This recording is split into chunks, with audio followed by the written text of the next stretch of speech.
আসসালামু আলাইকুম এভরিওয়ান, কি অবস্থা সবার, কেমন আছেন সবাই? আশা করি সবাই ভালো আছেন আর আমি আলহামদুলিল্লাহ ভালো আছি।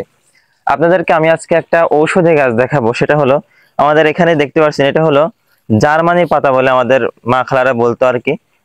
তার সেই অনুসারে আর কি আমাদের চেনা, এটা হলো জার্মানির পাতা।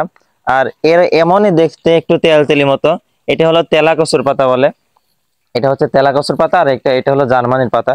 তো এই জার্মানির পাতার বিষয়ে আজকে আমি কথা বলবো, এটা আপাতত বাদ রাখি। জার্মানির পাতা এখানে অনেকগুলো আছে, হ্যাঁ। এই দেখেন, এই যে একটু লম্বা লম্বা হবে, একটু খসখসি মতো হবে। এখানে কয়েকটা একসাথে নিয়ে, এখানে আমি কয়েকটা একসাথে নিলাম, নিয়ে আমি হাতের মধ্যে এইভাবে একটু বলের মতো ঘোরাতে হবে। বলের মতো ঘুরিয়ে ঘুরিয়ে ঘুরিয়ে ঘুরিয়ে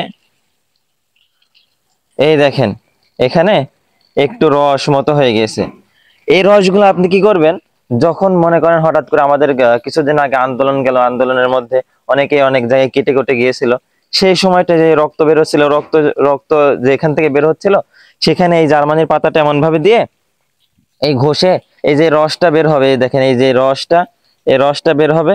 এই রসটা সেখানে দিয়ে, মনে করেন আমার এখানে কেটে গেছে, এখানে দিয়ে এই একটা তেনা বা কিছু দিয়ে এইভাবে বেঁধে দিলে আলহামদুলিল্লাহ, আল্লাহ চাহে তো রক্ত বন্ধ হয়ে যাবে ইনশাল্লাহ। তো আজকের ভিডিও এটা এই পর্যন্তই ছিল। দেখা হবে আবার নেক্সট কোনো ভিডিওতে। সবাই ভালো থাকবেন, সুস্থ থাকবেন, পরিবারের খেয়াল রাখবেন। আল্লাহ হাফেজ, আসসালামু আলাইকুম রহমতুল্লাহ।